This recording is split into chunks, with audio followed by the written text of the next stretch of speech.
At the end of our last study,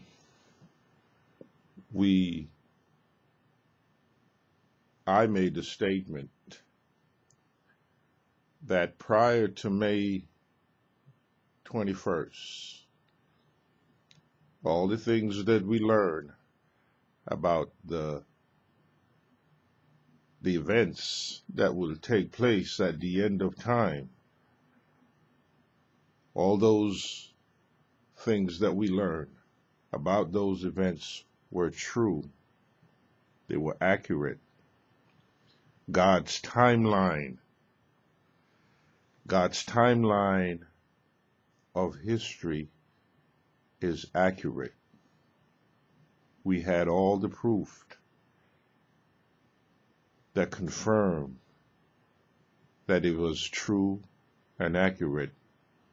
We had hundreds, thousands of people checked and rechecked everything. And it was true. It is true. And as I said, and I know a lot of people are saying that, how can you make that statement when none of the events that you said would take place on May 21st actually took place as you said it would? And I said, all I can say right now is that as we go further into our study, it will become clear why this statement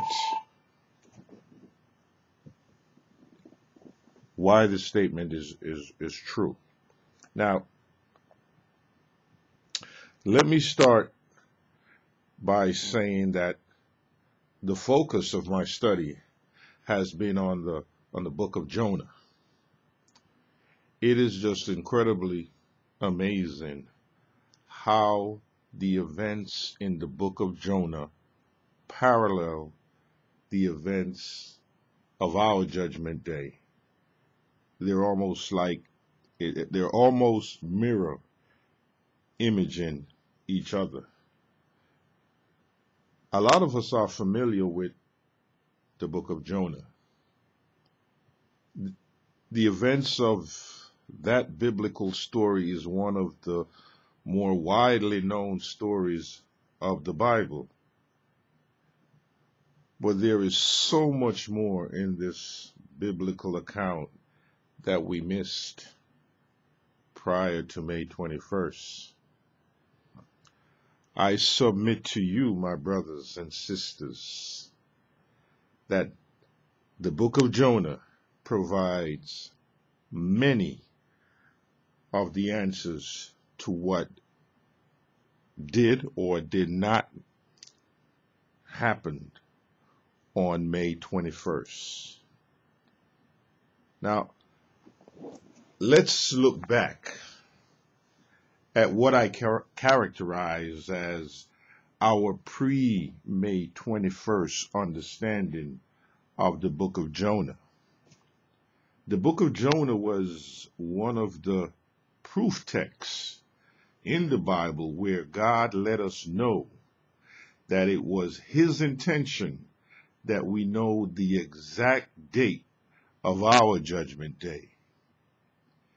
We learn from Jonah and other passages in the Bible that before God brings judgment on his people, he always warned them and let them know exactly when that judgment will take place.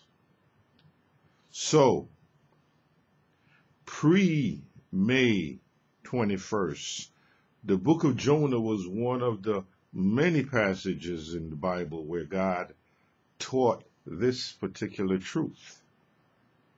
The other thing we learn many things from Jonah, but the other thing, one of the other things we learned from the book of Jonah pre-May 21st was the fact that God was 100% responsible for saving any of us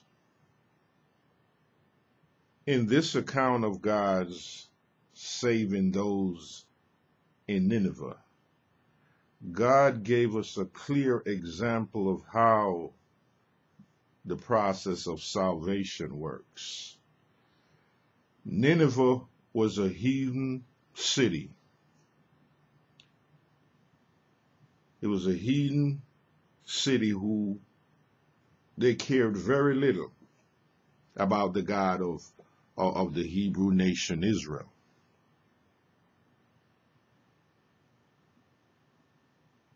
And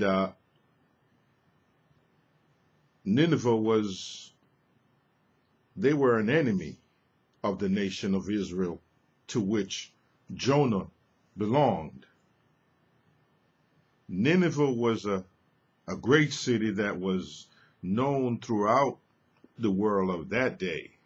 And like all great cities then and now, the atmosphere was one of total disregard for the laws of God.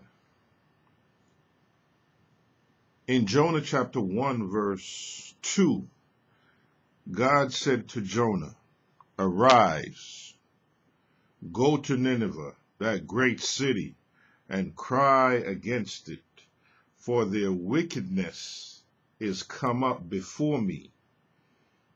Now, we know the rest of the story. When Jonah heard this, Jonah took off running. Jonah wanted no part of this. Now, we will understand later, we will go into it later, the reason why Jonah disobeyed God and took off running. But the point I'm trying to make is that pre-May 21st, we understood from this turning around of the people of Nineveh that it was God that was turning them. When Jonah finally heeded God's command to go to Nineveh, the Bible indicates that almost immediately upon hearing the words from Jonah, and there were only a few words that Jonah spoke. I think it was like 7 words. That in 40 days God was going to destroy Nineveh. But immediately upon hearing the words from Jonah, that in 40 days Nineveh will be destroyed, the Bible said the people of Nineveh believed God. Not Jonah, they believed God. There is no indication from the Bible that Jonah during those 40 days preached a series of sermons to the people of Nineveh, telling them who the God of Israel was. They heard a few words and believed, which is absolutely amazing. I know people who I've been witnessing to for several years, people who know more about the Bible than me, and they still don't believe God. And here we have a heathen nation who heard just a couple of words from the mouth of God, and they believed and prayed to God for mercy and was saved. We're going to stop right here and pick up right here in our next study.